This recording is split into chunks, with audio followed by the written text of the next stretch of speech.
کیسے ہیں سب بچے؟ بس اب سیٹل ڈاؤن ہو جائیں خاموشی سے ادب کے ساتھ. ہم نے سنا ہے نا قرآن کی کلاس میں کیسے بیٹھنا ہے, غور سے, توجہ سے, خاموشی سے, ادب سے. ٹھیک ہے, سب لوگ تلبی پڑھیں. آتی ہے نا تلبی؟ اب تو کتنے دن ہو گئے ہیں, کیا پڑھتے ہیں؟ لبیک اللہم لبیک لبیک لا شریک لک لبیک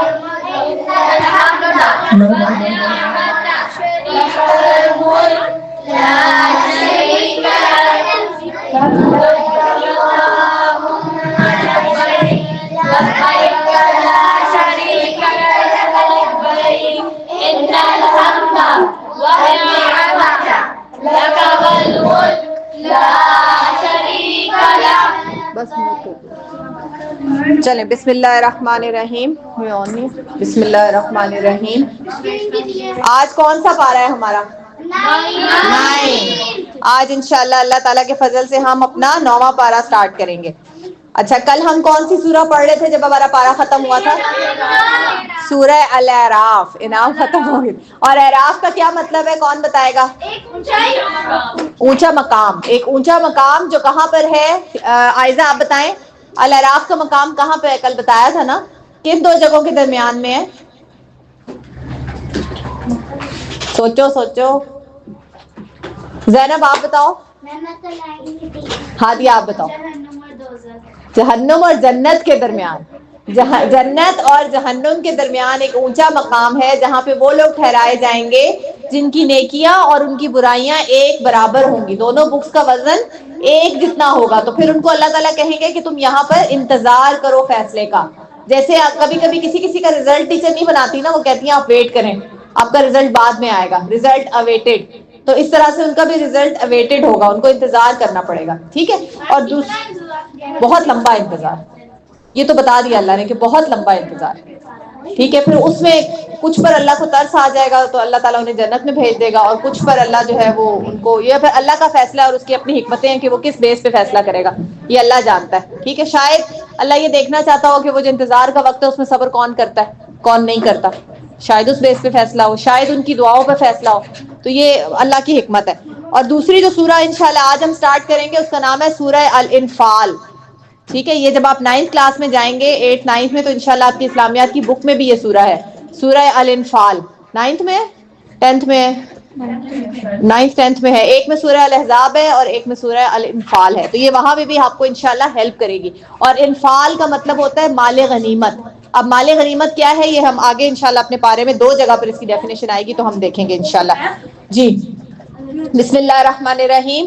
رب اشرح لی صدری ویسر لی امری واحلل عقدۃ من لسانی یفقہوا قولی.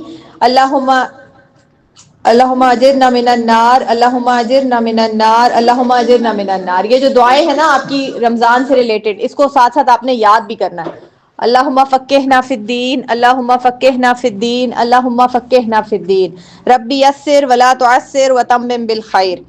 اچھا, جب آپ کا پارہ 9واں پارہ سٹارٹ ہوتا ہے تو سب سے پہلے اللہ تعالیٰ جو بات کرتے ہیں وہ موسیٰ علیہ السلام کا اور فرعون کا قصہ ہے. موسیٰ علیہ السلام کون تھے؟ اللہ کے نبی تھے. ٹھیک ہے, اور ان کو جس قوم کی طرف بھیجا گیا تھا اس کا نام کیا تھا؟ بنی اسرائیل. ٹھیک ہے, ہم سے پہلے ان کو لیڈر بنایا تھا اللہ تعالیٰ نے, لیکن پھر انہوں نے اللہ کی بات نہیں مانی, انہوں نے گناہ نہیں چھوڑے, تو پھر اللہ تعالیٰ نے ان سے وہ والی لیڈرشپ جو تھی وہ چھین لی اور کس کو دے دی؟ مسلمانوں کو دے دی. تو موسیٰ علیہ السلام کے دور میں ان کے ملک کا جو کنگ تھا اس کو کیا کہتے تھے؟ اسے کہتے تھے فرعون. جیسے انگلش میں ہم کنگ کہتے ہیں, اردو میں ہم بادشاہ کہتے ہیں, اسی طرح سے ان کی زبان میں بادشاہ کو کیا کہتے تھے؟ فرعون. فیرو بھی جس کو انگلش میں کہتے ہیں. تو فرعون تھا, اور جو فرعون اس وقت ان کے زمانے میں کنگ تھا وہ بہت زیادہ ظالم تھا اور بہت زیادہ تکبر کرنے والا تھا. تو اللہ تعالیٰ نے کوہ طور پر موسیٰ علیہ السلام کو بلایا اور ان سے یہ کہا کہ آپ جو ہے یہ 2 معجزے, ان کو 2 معجزے اللہ تعالیٰ نے دیے, وہ بھی میں بتاتی ہوں. یہ 2 معجزے لے کے آپ فرعون کے پاس جائیں موسیٰ علیہ السلام, اور اس کو یہ حکم دیں کہ وہ اللہ کو ایک مانے, مسلمان ہو جائے اور اللہ کے بتائے ہوئے طریقے کے مطابق زندگی گزارے. تو جب موسیٰ علیہ السلام فرعون کے پاس گئے, فرعون بہت بڑا بادشاہ تھا, اتنا ہی بڑا اس کا جو تھا وہ محل بھی تھا, اور اتنے زیادہ لوگ اس کے, جس طرح پارلیمنٹ ہوتی ہے نا اس طرح پارلیمنٹ تھی, اس کی دربار تھا, وہاں اتنے سارے اس کے لوگ تھے. موسیٰ علیہ السلام ذرا نہیں ڈرے. کیوں نہیں ڈرے موسیٰ علیہ السلام؟ کیونکہ اللہ نے ان سے یہ کہا تھا کہ میں تمہارے ساتھ ہوں. تو موسیٰ علیہ السلام کو یہ یقین تھا کہ جس کے ساتھ اللہ ہے اسے ڈرنے کی کیا ضرورت ہے. تو موسیٰ علیہ السلام نہیں ڈرے, پورے کانفیڈنس کے ساتھ موسیٰ علیہ السلام فرعون کے سامنے گئے.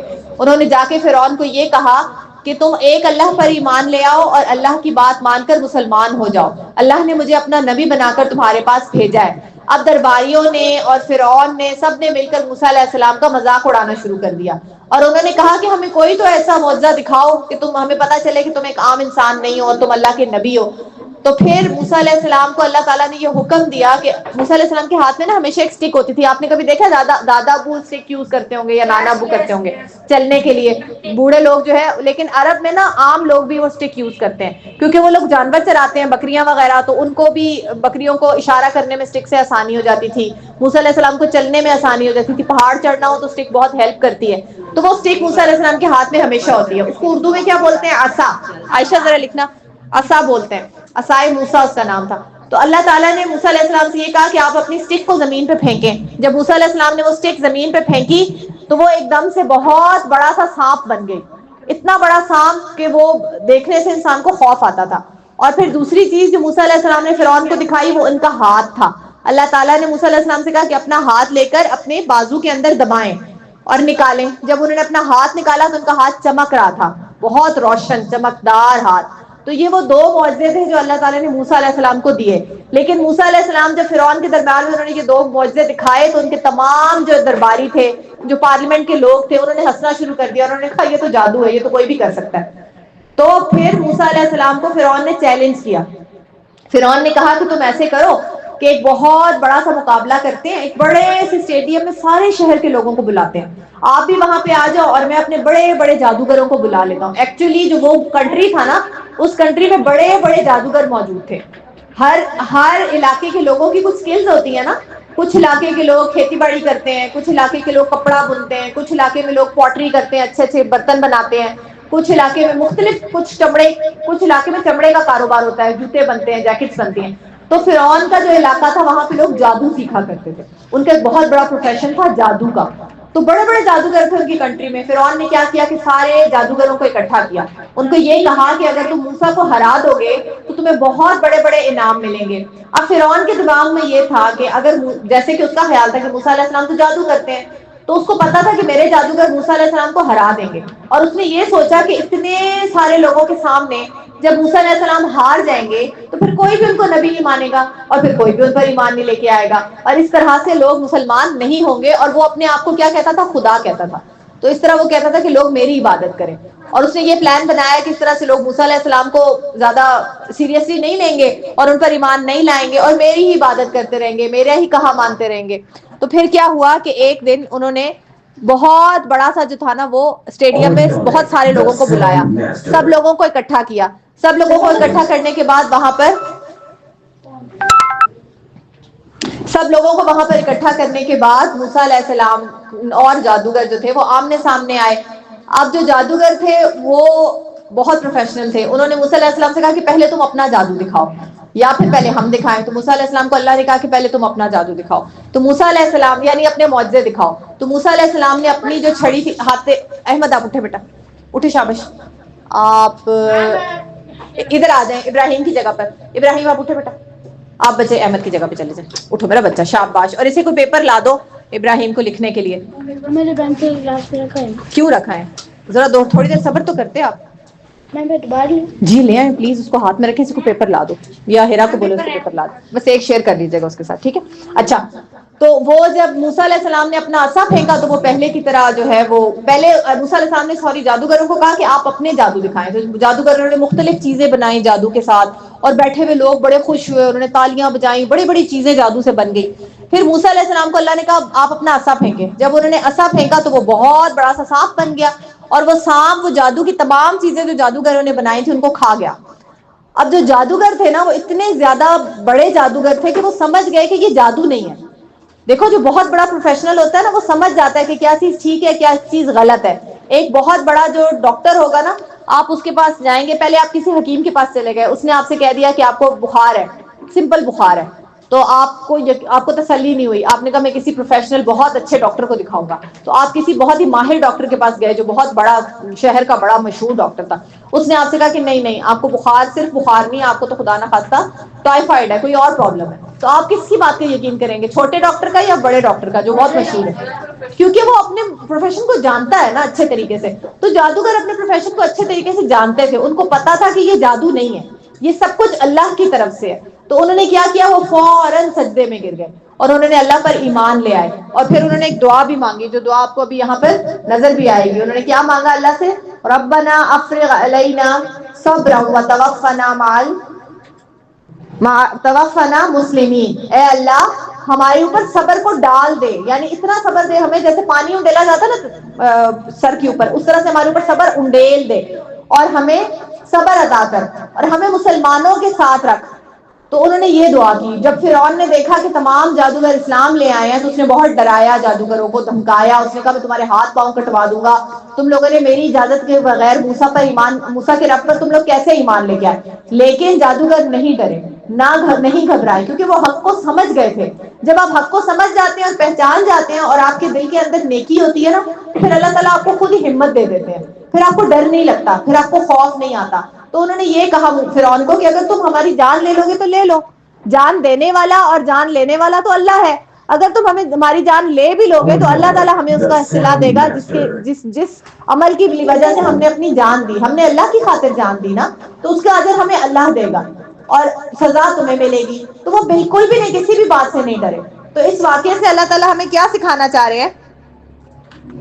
پہلی بات, موسیٰ علیہ السلام جب فرعون کے دربار میں گئے تو انہوں نے بڑا چھوٹا سا اپنا تعارف کروایا, لمبی چوڑی باتیں نہیں کی کہ میں اللہ کا نبی ہوں اور مجھے اللہ نے فلاں جگہ پر بلایا اور پھر مجھے نبوت دی. اور پھر انہوں نے سمپل بات کی کہ میں اللہ کا نبی ہوں اور اللہ نے مجھے اس لیے تمہارے پاس بھیجا ہے کہ اللہ تعالیٰ کہتا ہے کہ مجھے ایک مانو اور میری بتائی ہوئی باتوں پر عمل کرو, بس.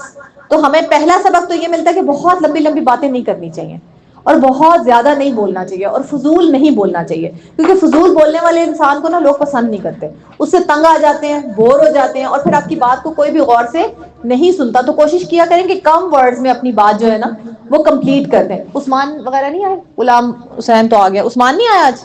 اچھا, تو آپ کوشش کیا کریں کہ چھوٹے الفاظ میں کم جملوں میں اپنی بات کو کمپلیٹ کر دیں. پہلا سبق تو اللہ تعالیٰ نے ہمیں موسیٰ علیہ السلام کے اس سے یہ دیا. دوسری بات یہ ہمیں سکھائی اللہ نے کہ جس کے ساتھ اللہ ہوتا ہے نا, اس سے کسی بات کا بھی ڈر نہیں ہوتا. جیسے موسیٰ علیہ السلام نہیں ڈرے جب اللہ تعالیٰ نے ان کو پیچھے جب اللہ تعالیٰ نے ان کو فرعون کے دربار میں بھیجا, اتنا بڑا فرعون کا دربار تھا اور وہاں پر اتنے سارے لوگ تھے اور اتنا پیسہ تھا فرعون کے پاس, لیکن موسیٰ علیہ السلام نہیں ڈرے. پھر کیا ہوا, انہوں نے جادو نہیں دکھایا, انہوں نے معجزہ دکھایا, وہ اپنے حق پر ڈٹے رہے. لوگوں نے ان کا کتنا مذاق اڑایا کہ یہ تو جادو ہے, یہ تو کوئی بھی. تو لوگ اس طرح سے زندگی میں آپ کے اچھے کاموں کے اوپر جو لوگ آپ سے جیلس ہوتے ہیں نا, وہ بجائے آپ کو کانفیڈنس بڑھانے کے آپ کو کانفیڈنس گرانے کی کوشش کرتے ہیں. وہ کوشش کرتے ہیں کہ آپ اپنے آپ کو, آپ کی جو سکلز ہیں نا, آپ ان کو ڈاؤٹ کرو, آپ اپنے بارے میں نا شک میں پڑ جاؤ, پتہ نہیں میں اچھا کر رہا ہوں کہ خراب کر رہا ہوں, پتہ نہیں میں اس کام میں کیسا ہوں. اگر آپ کو اپنے اوپر کانفیڈنس ہے اور اللہ پر بھروسہ ہے کہ میں جو کر رہا ہوں اچھا کر رہا ہوں, تو بس پھر لوگوں کی باتیں نہ سنیں. ٹھیک ہے نا, ہمیں کس پہ بھروسہ رکھنا ہے؟ ہمیں جو بھی ہمارے اندر, ہر انسان کے اندر کوئی نہ کوئی اسکل ہوتی ہے نا, کوئی نہ کوئی صلاحیت ہوتی ہے, وہ ہمیں کس نے دی ہوتی ہے؟ اللہ تعالیٰ نے. تو جب اللہ تعالیٰ نے ہمیں پیدا کیا, ہمارے اندر ایک اچھی چیز رکھ دی, تو ہم اس کو کیوں استعمال نہ کریں؟ ٹھیک ہے نا. اور اپنے اوپر ہمیشہ کانفیڈنس رکھا کریں. جیسے موسیٰ علیہ السلام کو یہ کانفیڈنس تھا کہ وہ حق پر ہیں, انہیں ذرا بھی ڈاؤٹ نہیں تھا کسی بھی چیز کے اوپر, مکمل دل کے ساتھ انہوں نے اللہ پر بھروسہ کیا. تو ہمیں بھی مکمل دل کے ساتھ اللہ تعالیٰ پر بھروسہ کرنا ہے. اور جب پھر حق آپ کے سامنے آ جائے نا بیٹا, کسی بات کے بارے میں جب آپ کو پتا چل جائے کہ میں پہلے غلطی پر تھا اور میرا رویہ غلط تھا, اور یہ جو میں جو کر رہا تھا وہ غلط ہے اور صحیح یہ بات ہے, تو ہمیشہ صحیح کو پکڑ لیں, پھر ڈرے نہیں. اگر سوری بولنا پڑے تو فوراً بول لیں اور اپنے آپ کو فوراً چینج کر لیں, اور غلط کام کو فوراً چھوڑ دیں. جیسے جادوگروں کو جیسے ہی پتا چلا کہ وہ غلط کام کر رہے تھے, جادو اچھی بات ہے بری بات ہے, ہم نے پڑھا بھی تھا پہلے. جادو کون سا گناہ ہے؟ گناہ کبیرہ ہے, بڑے گناہوں میں سے گناہ ہے جادو. تو جب جادوگروں کو یہ پتا چلا کہ ہمیں غلط کام کر رہے تھے اور اللہ کے نبی کے خلاف ہم کھڑے ہوئے تھے, اللہ کے نبی سے لڑنا کس سے لڑنا ہے؟ اللہ سے لڑنا. ان چھوٹیوں کو ان کی کلاس میں بھیجو. تو جب جو ہے وہ ان کو سمجھ میں آ گیا کہ ہم غلط کر رہے تھے, تو فوراً انہوں نے اللہ تعالیٰ کے سامنے سر کو جھکا دیا, فوراً وہ ایمان لے آئے اور انہوں نے فوراً اسلام قبول کر لیا. تو ہمیں بھی ایسا ہی کرنا ہے. جیسے ہی ہمیں زندگی میں پتا چلے صحیح کیا ہے اور غلط کیا ہے تو ہمیں فوراً صحیح پر جو ہے نا وہ ڈٹ جانا ہے اور پھر وہاں سے ہلنا نہیں ہے. سمجھ میں آ گیا؟ سمجھ میں آ گیا سب کو؟ اوکے آگے چلتے ہیں. سب بچے غور سے سنیں، ان سے کوسچننگ ہوگی. یس. اور پھر اس کے بعد جو ہے جو فرعون تھا نا، اللہ تعالیٰ نے اس کی پلاننگ اس کے اوپر ہی الٹی ڈال دی. جب آپ اللہ پر بھروسہ کرتے ہیں تو کبھی کبھی آپ کو ایسا لگ رہا ہوتا ہے کہ فار ایگزامپل بڑا ہی ٹف میچ ہے بھائی انڈیا اور پاکستان کا. او ہو پورے پاکستان میں آگ لگی ہوئی ہے کہ میچ جیتیں گے یا ہاریں گے. سارے لوگ ٹی وی کے سامنے بیٹھے ہوئے ہیں. لیکن جو ہماری ٹیم کے 11 پلیئرز ہیں انہیں کس پہ بھروسہ ہے؟ اللہ تعالیٰ پر. انہیں یہ بھروسہ ہے کہ اللہ چاہے تو ہم ہارا ہوا میچ بھی جیت سکتے ہیں. اور ہم جیتتے ہیں. کئی دفعہ ایسے ہوتا ہے کہ پاکستان ہار رہا ہوتا ہے اور عین وقت پہ ہم میچ جیت جاتے ہیں. تو وہ کیوں ہوتا ہے؟ اس دن سب کا بھروسہ، سب کا کانفیڈنس اللہ کے اوپر ہوتا ہے. ٹھیک ہے نا؟ تو فرعون نے جب یہ سارا تماشا کیا اور فرعون نے اتنے سارے لوگوں کو اکٹھا کیا تو اس کی پلاننگ میں نے آپ کو بتائی ہے کیا تھی. اس کی پلاننگ یہ تھی کہ موسیٰ علیہ السلام چونکہ جادو کرتے ہیں تو جادوگر تو میرے پاس بہت بڑے بڑے ہیں. تو جب موسیٰ علیہ السلام جادو کریں گے اور ہار جائیں گے تو لوگ ان پر ایمان نہیں لائیں گے. لیکن اللہ نے کیا کیا؟ اللہ نے فرعون کی پلاننگ اسی پر الٹی کر دی. اس نے زیادہ سے زیادہ لوگ اس لیے بلائے تھے کہ موسیٰ علیہ السلام کو زیادہ سے زیادہ لوگوں کے سامنے شرمندہ کر سکے. لیکن اللہ نے کیا کیا کہ اللہ نے فرعون کو ہی لوگوں کے سامنے شرمندہ کر دیا. جب اس کے جادوگر ہی ایمان لے آئے اللہ پر، اس کے اپنے جادوگر جن کے بھروسے پر اس نے اتنا بڑا چیلنج کیا تھا، وہی جب موسیٰ علیہ السلام کو اللہ کا نبی ماننا شروع ہو گئے اور جب وہی یہ کہنا شروع ہو گئے کہ اللہ ایک ہے اور ہم اس پر ایمان رکھتے ہیں اور ہم اللہ کے مسلمان ہیں. مسلمان کا مطلب ہوتا ہے فرما بردار. ہمیشہ سے جو بھی نبی آئے اور ان کے ساتھ کے جتنے بھی لوگ تھے جو اللہ کو ماننے والے تھے وہ سب مسلمان تھے. ٹھیک ہے نا؟ تو جب انہوں نے کہا کہ ہم مسلمان ہیں، اللہ ہمیں مسلمانوں کے ساتھ رکھنا، توفنا المسلمین، ہمیں مسلمانوں کے ساتھ آخرت میں اٹھانا. تو پھر کیا ہوا کہ فرعون کی تو ساری کی ساری جو پلاننگ تھی وہ ٹھپ ہو گئی اور اللہ تعالیٰ نے موسیٰ علیہ السلام کو عزت دی اور فرعون کیا ہوا؟ فرعون تو وہاں شرمندہ ہو گیا. اس کی تو بڑی بے عزتی ہو گئی. تو اگر آپ اللہ پر بھروسہ رکھیں گے تو کبھی کبھی ایسی چیز جو آپ کو لگ رہا ہے کہ نہیں کام ہو پائے گا یا میں ہار جاؤں گا تو اللہ آپ کو وہاں پر بھی کیا کرتا ہے؟ جتا دیتا ہے، آپ کو کامیابی دیتا ہے. تو ہمیشہ بھروسہ اللہ پر رکھنا ہے کیونکہ تمام جتنی بھی دنیا کی قوتیں ہیں، جتنی بھی چیزیں ہیں، سب کا رب اللہ ہے نا اور سب کو چلانے والا اللہ ہے. تو جب اللہ چاہے گا وہ آپ کو جیت بھی دے دے گا. وہ صرف کیا کرتا ہے؟ وہ ٹیسٹ کرتا ہے کون میرے اوپر بھروسہ کرتا ہے اور کون کسی اور چیز پہ. فرعون نے کس پہ بھروسہ کیا؟ احمد، فرعون نے کس پہ بھروسہ کیا تھا؟ جادوگروں پر. اور موسیٰ علیہ السلام نے کس پہ بھروسہ کیا تھا؟ ایان موسیٰ علیہ السلام نے کس پہ بھروسہ کیا تھا؟ اللہ پر. تو اللہ نے موسیٰ علیہ السلام اکیلے تھے اور جادوگر کتنے تھے؟ بہت سارے. اور لوگ بھی اتنے سارے، پورا شہر ان جادوگروں کے ساتھ. اور سب سے بڑی بات یہ کہ وہاں کا کنگ ان کے ساتھ. اس کے باوجود اللہ تعالیٰ نے فتح کس کو دی؟ کون جیتا؟ موسیٰ علیہ السلام کو، کیونکہ انہوں نے اللہ پر بھروسہ رکھا تھا. تو ہمیں ہمیشہ اللہ تعالیٰ کو پر بھروسہ رکھنا ہے. تو اللہ تعالیٰ کبھی بھی ہمیں مایوس نہیں کرتے. ہمیشہ اللہ تعالیٰ ہمیں جتاتے ہیں اور اپنی اچھی بات کو اللہ تعالیٰ پھیلانے کے لیے لوگوں کی ہیلپ کرتے ہیں. اگر آپ اچھا کام کرنے کے لیے ایک دوسرے کی ہیلپ کریں گے تو پھر اللہ بھی آپ کی ہیلپ کریں گے. ٹھیک ہے نا؟ تو ہمیشہ نیکی کے کام کو اللہ پر بھروسہ رکھ کے بغیر ڈرے کرنا ہے اور سچی بات کو بغیر ڈرے کر دینا ہے. ٹھیک ہے نا؟ گھبرانا نہیں ہے کہ ہائے میں کیا. کوئی اکثر بچے ایسے ہوتے ہیں کہ وہ گھر آ کر جو ہے نا وہ اپنے کسی فرینڈ کی کوئی بھی غلط بات امی کو نہیں بتاتے. وہ کہتے ہیں کہ وہ بچہ میرا دشمن بن جائے گا. کہتے ہیں نا بچے اس طرح، میرے ساتھ دشمنی. کوئی آپ کے ساتھ دشمنی نہیں پالے گا اگر آپ کو اللہ پر بھروسہ ہوگا. اور اگر آپ کی نیت یہ نہیں ہے کہ آپ کسی کو شرمندہ کریں تو اللہ تعالیٰ آپ کی حفاظت کرے گا انشاءاللہ. تو ہمیشہ بھروسہ اللہ پر رکھنا ہے موسیٰ علیہ السلام کی طرح. ٹھیک ہے؟ اور پھر جب آپ کا دشمن آپ کو ڈرائے، کبھی کوئی بچہ آپ کو ڈرائے، کوئی آپ کو بلیک میل کرے، کوئی آپ کو یہ کہے کہ مجھے آپ کی غلط بات پتا ہے، میں آپ کے ماما پاپا کو بتا دوں گا، جیسے میں کہتا ہوں ویسے کرو. کبھی بھی کوئی چھوٹا ہو، کوئی بڑا ہو، کوئی رشتہ دار ہو، کوئی بھی ہو، جو وقت کوئی آپ کو ڈرائے تو اسے نہیں ڈرنا. اسے کیا کہنا ہے؟ نہیں. اسے کہنا بتا دیں. آپ نے میرے ماں باپ کو کیا بتانا؟ بتا دیں. مسٹیک سب سے ہو جاتی ہے، مجھ سے بھی ہو گئی، میں سوری بول دوں گا. لیکن کبھی بھی کسی سے بلیک میل نہیں ہونا. کیا نہیں ہونا؟ کوئی اگر آپ کو کبھی ڈراتا ہے، کہتا ہے کہ مجھے تمہاری بات پتہ ہے اور میں تمہارے ماں باپ کو بتا دوں گا، اگر تم چاہتے ہو میں نہ بتاؤں تو میری بات مانو. کوئی بھی آپ کو الٹا کوئی بھی کام کرنے کو کہے، آپ نے اس کی بات کسی سے نہیں ڈرنا بیٹا، صرف اللہ سے ڈرنا ہے اور سچی بات پہ جم جانا ہے. آپ اسے بولیں کہ میرے ماما بابا مجھے اچھے طریقے سے جانتے ہیں، آپ بتا دیں. ماما بابا کبھی بھی آپ کو نقصان نہیں پہنچائیں گے، بہت ہوگا تو تھوڑی دیر کے لیے ناراض ہو جائیں گے، لیکن ان کی ناراضگی پھر بھی بہتر ہے باہر والے لوگوں کے ہاتھوں میں کھیلنے سے، ٹھیک ہے نا؟ باہر کو کوئی بھی بندہ آپ کو کسی بھی غلط رستے پر لگا سکتا ہے بلیک میل کر کے، تو کبھی بھی بیٹا کسی بھی ایسے انسان کی بات نہیں سننی، کوئی اسکول کے بڑے بھائی ہیں، کوئی انکل ہے، کوئی بھی ہے، کوئی باجی ہے، کوئی بھی آپ کو اگر یہ کہتا ہے کہ میں تمہاری کوئی بات مجھے پتا ہے فلاں کو بتا دوں گا جو میں کہتا ہوں وہ کرو، نہیں، اور ہر بات اپنے پیرنٹس کے ساتھ شیئر کرنی ہے بغیر ڈرے بغیر جھجکے، کیونکہ سب سے زیادہ ہمارے ساتھ کون مخلص ہوتا ہے؟ پیرنٹس۔ اللہ تعالیٰ تو ہے ہی ہے نا، دنیا میں کون ہے ہمارے آس پاس؟ پیرنٹس، اللہ کے بعد پیرنٹس۔ پیرنٹس ہمارا بھلا چاہتے ہیں، کبھی بھی ہمارا برا نہیں چاہتے، اس لیے ہر چھوٹی سے چھوٹی بات اپنے پیرنٹس کے ساتھ شیئر کیا کریں۔ جو بات آپ ماما سے شیئر نہیں کر سکتے بوائز، وہ بابا سے کر لیں، اور گرلز جو باتیں بابا سے شیئر نہیں کر سکتی ماما سے کر لیں۔ ویسے تو آپ زندگی کی ہر بات اپنے پیرنٹس کے ساتھ شیئر کر سکتے ہیں، ٹھیک ہے نا؟ لیکن پھر بھی اگر آپ کو لگتا ہے کہ کوئی ایسی بات ہے جو بابا کے سامنے مجھے بتاتے ہوئے عجیب لگ رہا ہے تو ماما سے شیئر کرو، اور سیم گوز ود بوائز، اگر آپ کو لگتا ہے کہ ماما سے میں یہ بات نہیں کر پاؤں گا تو بابا کے ساتھ کریں، ٹھیک ہے؟ لیکن کبھی بھی کسی کی باتوں میں نہیں آنا، کوئی ڈرائے تو آپ نے نہیں ڈرنا۔ ڈرنا کس سے ہے؟ بس صرف اللہ تعالیٰ سے ڈرنا، وہ جو چاہے وہ کر سکتا ہے، ہمیں کسی سے ڈرنے کی ضرورت نہیں ہے، ٹھیک ہے نا؟ اس کے بعد اللہ تعالیٰ نے موسیٰ علیہ السلام کو ایک پہاڑ پر بلایا تھا۔ جب موسیٰ علیہ السلام کو اللہ نے نبی بنایا تو انہیں ایک پہاڑ پر بلایا تھا، اس پہاڑ کا نام تھا کوہ طور۔ کوہ طور پر اللہ تعالیٰ نے موسیٰ علیہ السلام کو بلایا تھا 40 راتوں کے لیے۔ جی بالکل یہی ہے کوہ طور، یہ بہت اونچا ہے، پتہ نہیں کیسے موسیٰ علیہ السلام چڑھ جاتے تھے، وہ اللہ کے نبی تھے نا، ایک اللہ کے نبی میں 20 لوگوں جتنی طاقت ہوتی ہے، وہ اس لیے چڑھ جاتے تھے، ورنہ ابھی جو لوگ کوہ طور پہ اوپر جاتے ہیں نا وہ جگہ دیکھنے کے لیے، آکسیجن لیول کم ہو جاتا ہے، لوگوں کی ناک سے منہ سے خون آتا ہے، جہاں پہ آکسیجن لیول کم ہوتا ہے نا وہاں ناک سے منہ سے خون آنا ہے، لیکن موسیٰ علیہ السلام 40 دن وہاں پر گزار کے آ گئے، اللہ تعالیٰ کی حکم سے نا، اللہ کی مدد ان کے ساتھ تھی، تو اللہ تعالیٰ نے موسیٰ علیہ السلام کو کوہ طور پر بلایا 40 راتوں کے لیے کہ آپ آئیں، میں نے آپ کو کتاب دینی۔ کون سی کتاب اتری تھی موسیٰ علیہ السلام پر؟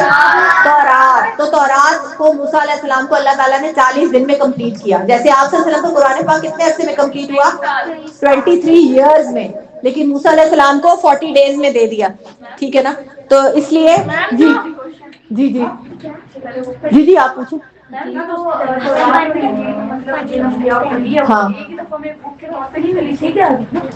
موسیٰ علیہ السلام کو ایک ہی دفعہ بک کے طور پہ ملی تو 40 دن میں ہی آئی نا، 40 دن اللہ نے تختیاں دی نا آپ کو، اللہ حکم دیتا تھا اور آپ تختیوں پہ لکھتے جاتے تھے، اس وقت کاغذ تو نہیں تھا نا، تو وہ پتھر کی تختیاں تھیں ان پہ آپ لکھتے جاتے تھے، ٹھیک ہے؟ اور دوسرا یہ تھا کہ عیسیٰ علیہ السلام کی جو انجیل ہے نا وہ اللہ تعالیٰ نے کتاب کی صورت میں ان پہ نازل نہیں کی، وہ ایسے آئی ہے جیسے آپ صلی اللہ علیہ وسلم پر قرآن اترتا تھا نا، تو آپ صلی اللہ علیہ وسلم تو لکھوا لیتے تھے نا قرآن کو، عیسیٰ علیہ السلام لکھواتے نہیں تھے، عیسیٰ علیہ السلام تقریر کرتے تھے، خطبہ دیتے تھے، اور اس میں وہ بتاتے تھے جو اللہ نے ان پر وحی کیا ہوتا تھا،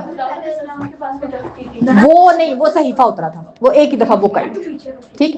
تو موسیٰ علیہ السلام کو اللہ نے 40 دن کے لیے جب بلایا تو آپ لیڈر تھے اپنی قوم کے، آج جب اپنی قوم سے دور گئے تو آپ کے بھائی جو تھے ہارون علیہ السلام، اللہ نے انہیں بھی نبوت دی تھی موسیٰ علیہ السلام کی ہیلپ کے لیے، کیونکہ موسیٰ علیہ السلام جب بولتے تھے نا تو ان کی زبان میں تھوڑا سا توتلے تھے وہ تھوڑے سے، ابھی سوچیں ہمارے درمیان کو بڑا آدمی توتلا ہوتا مجھ سے کتنا مذاق اڑاتے ہیں کہ نہیں اڑاتے، لیکن ہمیں نہیں پتا ہوتا نا کہ اللہ کو کون سا بندہ پسند آ جائے، وہ موسیٰ علیہ السلام اپنی زبان کے توتلے پن کے باوجود اللہ کے نبی تھے، اور ایسے ایسے نبی نہیں تھے، ان کا پتہ ہے اللہ نے ٹائٹل ان کو کیا دیا ہوا تھا؟ کلیم اللہ۔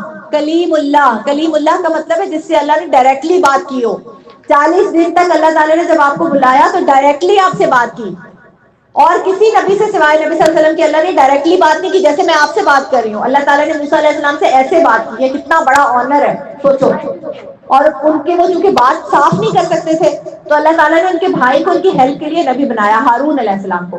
ہارون علیہ السلام کو جب موسیٰ علیہ السلام کوہ طور پر جا رہے تھے تو ان کو اپنے پیچھے لیڈر بنا کر گئے، انہوں نے کہا کہ آپ کو میری قوم کا خیال رکھنا ہے کہ یہ کوئی غلط کام نہ کریں، انہیں اللہ کے سے ڈراتے رہنا، انہیں سیدھے رستے پر رکھنا اب آپ کا کام ہے۔ تو موسیٰ علیہ السلام چلے گئے، جب موسیٰ علیہ السلام چلے گئے تو شیطان نے اس قوم کو بھڑکایا، اور ان کی قوم میں ایک جادوگر تھا، وہاں میں نے آپ کو بتایا نا اس قوم میں بڑے بڑے جادوگر تھے، تو ان کے ساتھ بھی ایک جادوگر تھا سامری، اس کا نام تھا سامری جادوگر، سب نے سنا ہے نا، ہاں یہ سامری جادوگر وہ تھا، موسیٰ علیہ السلام کے دور میں تھا۔ اس نے کیا کیا کہ اس نے لوگوں سے کہا کہ لاؤ میں تمہیں ایک بت بنا کے دیتا ہوں جس کی تم پوجا کرو، کیونکہ جب تک تمہیں رب نظر نہیں آئے گا تو تم رب سے کیسے مانگو گے؟ ٹھیک ہے نا. اور ان کے آس پاس کے جو علاقے تھے نا وہاں پہ لوگ گائے کی پوجا کرتے تھے. تو ان لوگوں کے اندر بھی گائے کی محبت تھی. ہم نے پہلے پڑھا نا کہ اللہ نے گائے ذبح کرنے کا کہا تھا. کیوں کہا تھا؟ تاکہ ان کے دل سے محبت نکل جائے. تو اس نے کیا کیا کہ سارے لوگوں سے سونا لیا, اس سونے کو پگھلا کے اس نے ایک گائے کا بچہ جو ہوتا ہے نا اسے بچڑا بولتے ہیں, ایک بچڑا بنایا سونے کا. اور پھر اس نے کہا کہ اس کی عبادت کرو. تو جب ہارون علیہ السلام نے ان کو منع کیا, انہیں اللہ سے ڈرایا, تو لوگوں نے ہارون علیہ السلام سے کہا کہ ہم آپ کو قتل کر دیں گے اگر آپ نے ہمیں روکا تو. ٹھیک ہے نا. تو ہارون علیہ السلام خاموش ہو گئے. کچھ سارے لوگوں نے نہیں کیا, لیکن کچھ لوگوں نے بت پرستی شروع کر دی, اس بت کو پوجنا شروع کر دیا. جب موسیٰ علیہ السلام 40 دن کے بعد اللہ سے تورات لے کر واپس آئے تو دیکھا کہ میری قوم تو ایک بت کے آگے سجدے میں پڑی ہوئی ہے. اتنا شدید غصہ آیا موسیٰ علیہ السلام کو, غلط کام ہوتے دیکھ کے انسان کو نہیں برداشت ہوتا. اتنا زیادہ غلط کام, اللہ تعالیٰ کی اتنی بڑی نافرمانی, موسیٰ علیہ السلام کو بہت غصہ آیا اور انہوں نے اپنے بھائی کو بہت ڈانٹا. تو ان کے بھائی نے ان سے کہا کہ اے میرے بھائی, میں نے انہیں بہت روکا لیکن مجھے اپنی جان کا ڈر تھا. انہوں نے مجھے کہا کہ ہم تمہیں قتل کر دیں گے. تو پھر موسیٰ علیہ السلام نے اپنے جو قوم کے لوگ تھے ان کو سمجھایا, انہیں اللہ سے توبہ کرنے کے لیے کہا. پھر ان لوگوں نے اللہ سے توبہ کی تو اللہ تعالیٰ نے ان کی توبہ قبول کر لی, اور اس طرح سے جو ہے وہ لوگ پھر دوبارہ غلط کاموں سے بچ گئے, ان کی قوم نافرمانی سے بچ گئی. جی میم دوبارہ میم انہوں نے پھر نافرمانی کی تھی یا بعد میں؟ بار بار کی ہے ان لوگوں نے, بار بار اللہ کی. یہ اللہ کے بڑے لاڈلے تھے, اللہ نے انہیں بہت گفٹ دیے, لیکن اتنے ہی زیادہ انہوں نے اللہ تعالیٰ کی نافرمانی کی. جی میم انہیں یہ کہنا تھا کہ مطلب آج کل جو کوئی اگر توتلا ہوتا ہے مطلب جس کی زبان مطلب اس سے نہیں بول پاتا تو کوئی بات کرنے پسند نہیں کرتا, لیکن مطلب موسیٰ علیہ السلام کے توتلے بننے کے باوجود اللہ تعالیٰ نے ان سے خود کلام کیا تھا, کیونکہ اللہ تعالیٰ زبان نہیں دیکھتا نا. اللہ نے شاید اسی لیے ان سے کلام کیا تھا, لوگوں کو یہ بتانے کے لیے کہ توتلے سے اللہ تعالیٰ کو تو ایک ایسا انسان جس کے اندر تمہارے مطابق, انسانوں کے مطابق ایک چھوٹی سی کمی ہے جس کی وجہ سے ہم کسی انسان کو جج کرنا شروع کر دیتے ہیں نا, اس انسان کے بارے میں کوئی نہیں سوچتا کہ پتہ نہیں وہ کتنا ذہین ہوگا, پتہ نہیں کتنا انٹیلیجنٹ ہوگا, پتہ نہیں اس کے اندر اور کتنی صلاحیتیں ہوں گی, لیکن صرف اس کی ایک کمی کی وجہ سے ہم اسے جج کرنا شروع کر دیتے ہیں. اللہ تعالیٰ نے یہ بتایا کہ میں کسی کو بھی اس کے پیرنٹس کی وجہ سے جج نہیں کرتا. میرے لیے یہ میٹر نہیں کرتا کہ اس انسان کے جسم میں کیا کمی ہے, میرے لیے یہ میٹر کرتا ہے کہ اس کے دل میں میری محبت کتنی زیادہ ہے. ٹھیک ہے نا. تو اللہ تعالیٰ نے آپ کے لیے ایک مثال بنایا موسیٰ علیہ السلام کو. ٹھیک ہے, تو کبھی بھی آئندہ کسی کو بھی دیکھیں جس کے اندر کوئی جسمانی کمزوری ہو تو آپ نے اس کو کیا کرنا ہے, ہیلپ کرنا ہے. کیا کرنا ہے, ہیلپ کرنا ہے, اسے محبت دینی ہے, اس کا مذاق نہیں اڑانا. آج بھی میں وہاں نماز پڑھ رہی تھی تو میں نے ایک بچے کو سنا, وہ دوسرے کو کہہ رہا تھا موٹے. مجھے بہت دکھ ہوا, بہت زیادہ دکھ ہوا کہ قرآن پڑھنے والے بچے جن کو میں روز بتاتی ہوں کہ آپ کی زبان سے اگر کسی کا دل دکھے تو اللہ کتنا ناراض ہوتا ہے, اور وہ ایک دوسرے کو اس طرح سے کہہ رہے ہیں. جس بچے نے کہا ہے وہ خود سمجھ گیا ہوگا, اور وہ آج کے بعد توبہ کرے اور اللہ سے معافی مانگے اور آئندہ کبھی کسی کو اس طرح سے نہ کرے. ٹھیک ہے, آگے چلتے ہیں. تو اس میں اللہ تعالیٰ نے ہمیں سبق کیا دیا اس واقعے کے اندر کہ لیڈر جب کہیں جائے تو اپنی جگہ پر کسی اور کو لیڈر بنا کر جائے. آپ کے گھروں میں کون لیڈر ہے؟ بابا. اور جب بابا کچھ دنوں کے لیے کہیں چلے جاتے ہیں تو کیا کہہ کے جاتے ہیں, کس کی بات ماننا؟ ماما کی. تو بابا کے بعد لیڈر کون ہوتا ہے؟ ماما.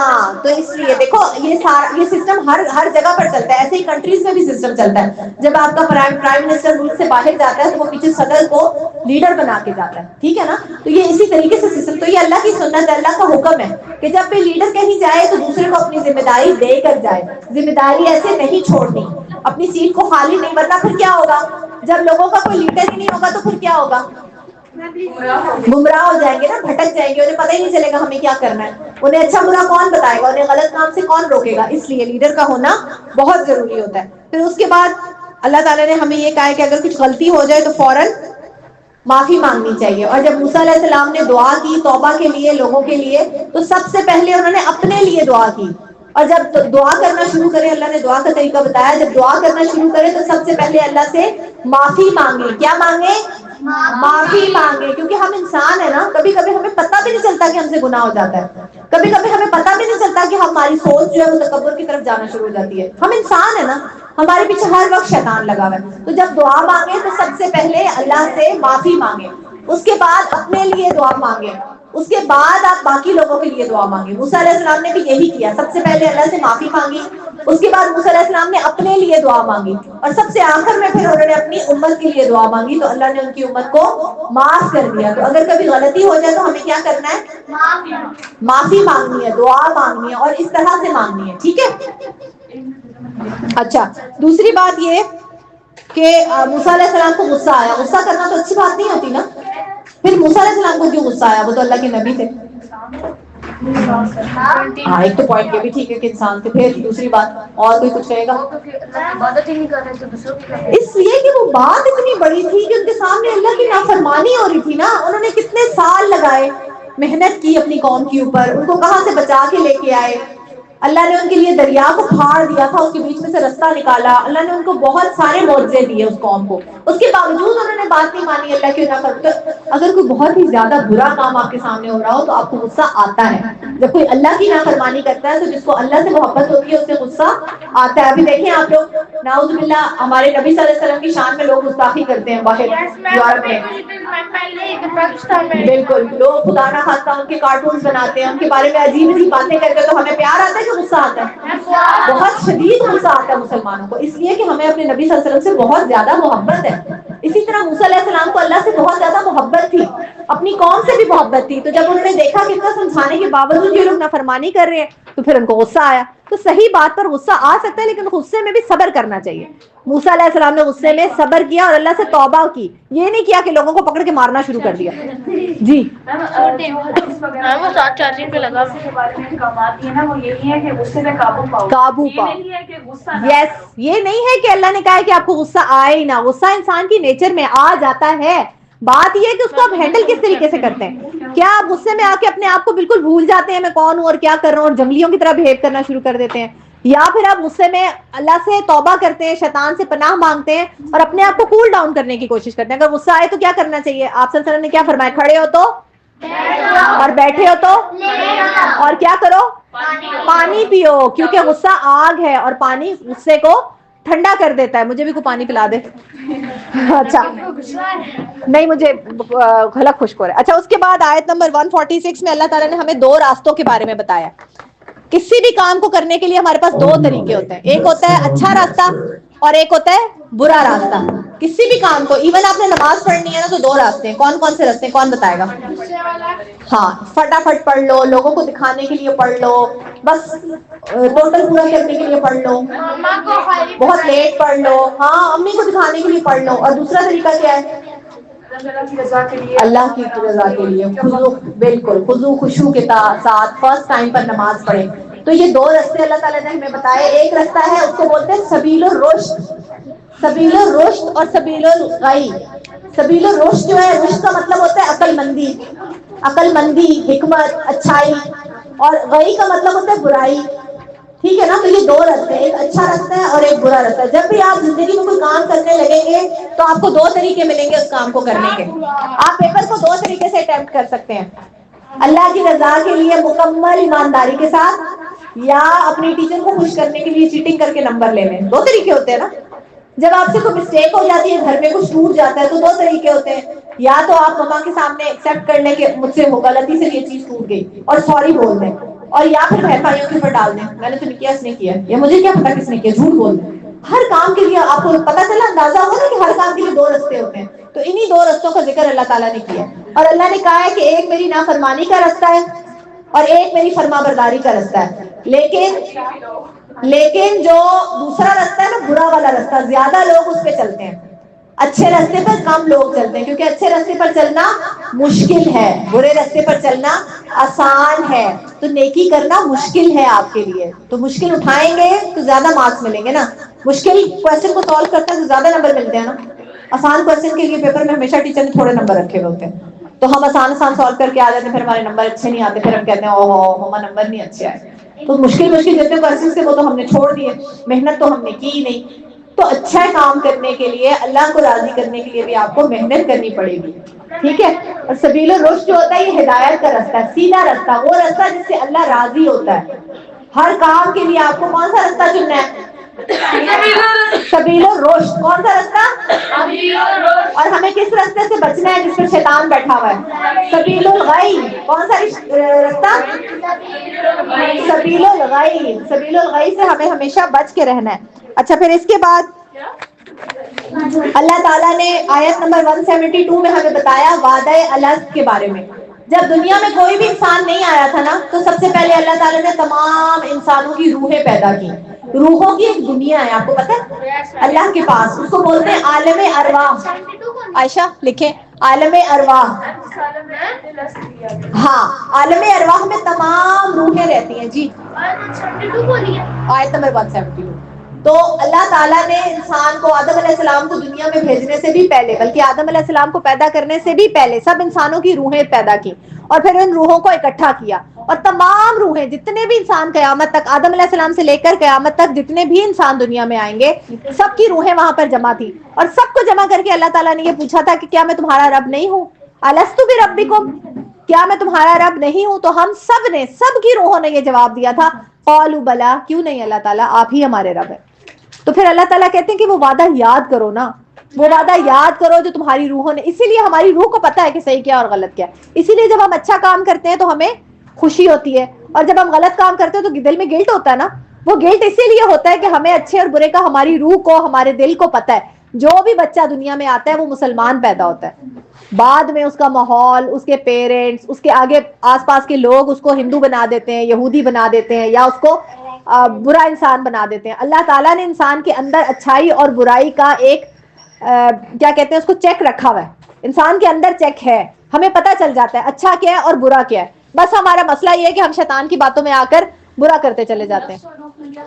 نفس وہ ہے جو آپ کو، نفس 3 طرح کے ہیں نا، ایک وہ جو برائی کرنے کو کہتا ہے، ایک وہ جو اچھا کرنے کو کہتا ہے، ٹھیک ہے، اور ایک وہ جو مطمئن رہتا ہے اللہ سے، ہر بات پر شکر کرتا رہتا ہے. تو یہ نفس ہے. نفس کا مطلب ہے سوچنے والی جگہ، دماغ نہیں. روح وہ ہے جو اللہ نے خود پھونکی ہے ہمارے اندر. روح کو پتا ہے کہ میں اللہ کے پاس سے آئی ہوں. روح کی غذا ہے عبادت اللہ کی، ٹھیک ہے. اور نفس تو الگ الگ 3 ہے نا، لیکن روح ایک ہی ہے. نفس کا مطلب، نفس کو آپ برین کی طرح سمجھ سکتے ہیں. نفس جو ہے وہ برین ہے، ٹھیک ہے. اور جب ہم مر جائیں گے تو نفس بھی مر جائے گا، لیکن روح تو نہیں مرے گی نا، روح زندہ رہے گی، روح اللہ کے پاس واپس جائے گی، ٹھیک ہے. تو یہ 2 الگ الگ چیزیں ہیں. تو اللہ تعالیٰ نے ہماری عقل کو اس طرح کا پیدا کیا ہے، جیسے آپ ایک فون لیتے ہیں نا، نیا فون کھولتے ہیں تو کچھ ایپس اس کے اندر پہلے سے انسٹال ہوئی ہوئی ہوتی ہیں. کون کون سی ایپس ہوتی ہیں جو پہلے سے انسٹال ہوئی ہوئی ہوتی ہیں؟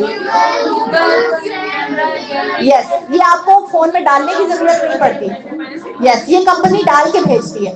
تو عقل بھی انسان کی اسی طرح پہلے سے اللہ تعالیٰ نے اس عقل کو یہ بتا دیا ہے کہ صحیح کیا ہے اور غلط کیا ہے. باتیں نہیں بس ہو گیا، آپس میں اور ڈسکشن نہیں کرنی. تو انسانی عقل کو بھی اسی طرح پتا چل جاتا ہے کہ صحیح کیا ہے اور غلط کیا ہے. تو ہمیں اپنی عقل کو ہمیشہ جگا کے رکھنا ہے اور روح کی بات سننی ہے. اس کے بعد اللہ تعالیٰ نے یہ بتایا کہ قرآن سننے کے آداب کیا ہیں. آیت نمبر 204 میں اللہ بتاتا ہے کہ قرآن کو سننے کے آداب کیا. یہ تو کافی دفعہ پڑھ چکے ہیں، اس لیے مجھے آپ لوگ بتائیں گے کہ قرآن کو سننے کی کیا آداب ہے. بیا قرآن کی آداب ہے، قرآن آرام سے پڑھو. پڑھنا نہیں، سننا. قرآن خاموشی سے سنو. Very good. آگے آپ بتائیں یشلا، کیا آداب ہے قرآن سننے کے؟ ہاں غور سے سنیں اور ادب سے سنیں اور ادب سے. جی، وضو کر کے، خاموشی سے بیٹھ کے، ادب کے ساتھ، محبت کے ساتھ، توجہ سے. جی ہاں جی، جلدی بولے. غلط نہیں پڑھنا، ہمیشہ اٹینٹو ہو کے پڑھنا. اور آپ لوگوں میں سے کون قرآن سن رہے ہیں آج کل؟ قرآن کو سنا کریں بیٹا. سوشل میڈیا پہ ٹائم گزارتے ہیں زیادہ، اس سے بہت اچھی ریپلیسمنٹ ہے قرآن. نشید سنا کریں، قرآن سنا کریں. ابھی رمضان کی اتنی پیاری پیاری نشید آ رہی ہیں، گھر میں لگایا کریں. چھوٹے بہن بھائیوں کو بھی لگائیں. جی، کل نہیں، پرسوں. اچھا، تو اس کے بعد اللہ تعالیٰ نے پھر بتایا، سورہ انفال ہماری شروع ہو رہی ہے. انفال کا مطلب ہے مال غنیمت. مال غنیمت وہ مال ہوتا تھا جب جنگ ہوتی تھی نا، تو ہارنے والی فوج اپنا سامان چھوڑ کے بھاگ جاتی تھی. اس سامان کو مسلمان اکٹھا کر لیتے تھے، اسے کہتے تھے مال غنیمت. تو سورہ الانفال کا نام ہی مال غنیمت پر رکھا گیا، کیونکہ اس کے اندر اللہ تعالیٰ نے مال غنیمت کے احکام دیے. جی میم، وہ جو شکست کھا جاتی تھی جو قوم، اس کے بھی کچھ لوگ اگر وہاں رہ جاتے تو وہ بھی غلام، وہ بھی ہاں، انہیں بھی مال غنیمت نہیں مانا جاتا تھا. ان کی بھی ویسی تقسیم ہوتی تھی جیسی چیزوں کی ہوتی تھی، کیونکہ اس وقت وہ قیدی ہوتے تھے نا، اور قیدی اس دور میں بکتے بھی تھے، خریدے بھی جاتے تھے. اس لیے تو سورہ انفال جب شروع ہوتی ہے تو اللہ تعالیٰ کہتے ہیں کہ جو مال غنیمت مسلمانوں کے پاس جمع ہوتا ہے نا، اس کو انصاف کے ساتھ تقسیم کرو، اس کے حصے کرو. ایسے نہیں کہ جس کا جو دل کیا وہ اٹھا کے لے گیا. پہلے لوگ اسی طرح کرتے تھے اسلام آنے سے پہلے، جس کے ہاتھ جو لگا نا وہ لے گیا. لیکن اللہ نے کہا ہے کہ جب آپ لوگ اکٹھا کرتے ہیں مال غنیمت اور واپس مدینہ میں آتے ہیں تو سارا مال آپ صلی اللہ علیہ وسلم کو دے دیں واپس. وہ سب مال کو جمع کریں گے اور اس کے بعد پھر اس کو وہ بانٹیں گے. تو اللہ تعالیٰ نے یہ بتایا. اس کے بعد آیت نمبر 2 میں اللہ نے یہ بتایا کہ سچے ایمان والے کون لوگ ہوتے ہیں.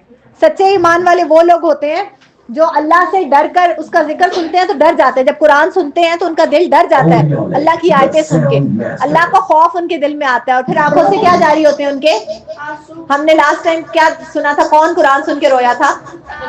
نجاشی بادشاہ, جو مسلمان ہو گیا تھا قرآن سن کے. تو ایسے ہی اللہ کہتا ہے کہ قرآن سن کے ان کی آنکھوں سے آنسو جاری ہو جاتے ہیں, ان کے دل ڈر جاتے ہیں اور ان کا ایمان بڑھ جاتا ہے قرآن کو سن کے. انہیں جوش آتا ہے, انہیں نیکی کرنے کو جی چاہتا ہے. آپ لوگوں کا دل کر رہا ہے نیکی کرنے کو؟ جب سے آپ لوگوں نے دورہ قرآن شروع کیا دل چاہ رہا ہے, کس کا دل چاہ رہا ہے کہ نیکی کریں؟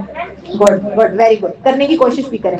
پھر اپنے اللہ پر اعتماد کرتے ہیں. ان کو پتا ہوتا ہے کہ جس کے ساتھ اللہ ہے اس کو کوئی کچھ نہیں بگاڑ سکتا. اور تیسری بات, سچے ایمان والے نماز قائم کرنے والے ہوتے ہیں. نماز پڑھنے میں اور نماز قائم کرنے میں بہت فرق ہے. نماز کو قائم کرنے کا مطلب ہے کہ نماز کو اس کے ٹائم کے اوپر پڑھا جائے, اچھے طریقے سے وضو کر کے پڑھا جائے اور نماز کو ویٹ نہ کرایا جائے, سستی نہ کی جائے, وقت پر نماز پڑھی جائے. ٹھیک ہے, تو یہ ہمارا 9واں پارہ الحمدللہ ختم ہو گیا. اور ابھی ہم 2 منٹ کا بریک لیں گے اور اس کے بعد ہم آج 10th پارہ بھی اپنا کمپلیٹ کریں گے. بیکاز اگر ہمیں ویکینڈ فری چاہیے سیٹرڈے اور سنڈے, پھر ہمیں فرائیڈیز کو 2 پارے پڑھنے پڑیں گے, ورنہ ہمارے قرآن پاک کمپلیٹ نہیں ہوگا. تو میں بھی محنت کر رہی ہوں, میرے لیے بھی 1 گھنٹہ پورا بولنا مشکل ہے, اسی طرح آپ کے لیے سننا مشکل ہے, لیکن اللہ کی خاطر ہم بیٹھیں گے اور آج انشاءاللہ تعالیٰ اس دوسرے پارے کو بھی ختم کریں گے. اس پارے میں ہم نے کیا کیا دیکھا؟ موسیٰ علیہ السلام اور فرعون کا قصہ دیکھا, موسیٰ علیہ السلام اور ان کی قوم کا قصہ دیکھا. پھر ہم نے یہ دیکھا کہ اللہ تعالیٰ نے موسیٰ علیہ السلام کو کلیم اللہ کہا اور انہیں تورات دی اور انہیں نبی بنایا. پھر ہم نے سبیل الرشد اور سبیل الغی دیکھا. ہم نے وعدہ رزق کے بارے میں پڑھا. پھر ہم نے قرآن سننے کے آداب دیکھے. پھر ہم نے مال غنیمت کے بارے میں پڑھا اور یہ پڑھا کہ سچے ایمان والے کون لوگ ہوتے ہیں. تو اللہ تعالیٰ ہمیں اس پر عمل کرنے کی توفیق عطا فرمائے. 5 منٹ کے بعد ہم انشاءاللہ اپنا 10واں پارہ شروع کریں گے. ٹھیک ہے.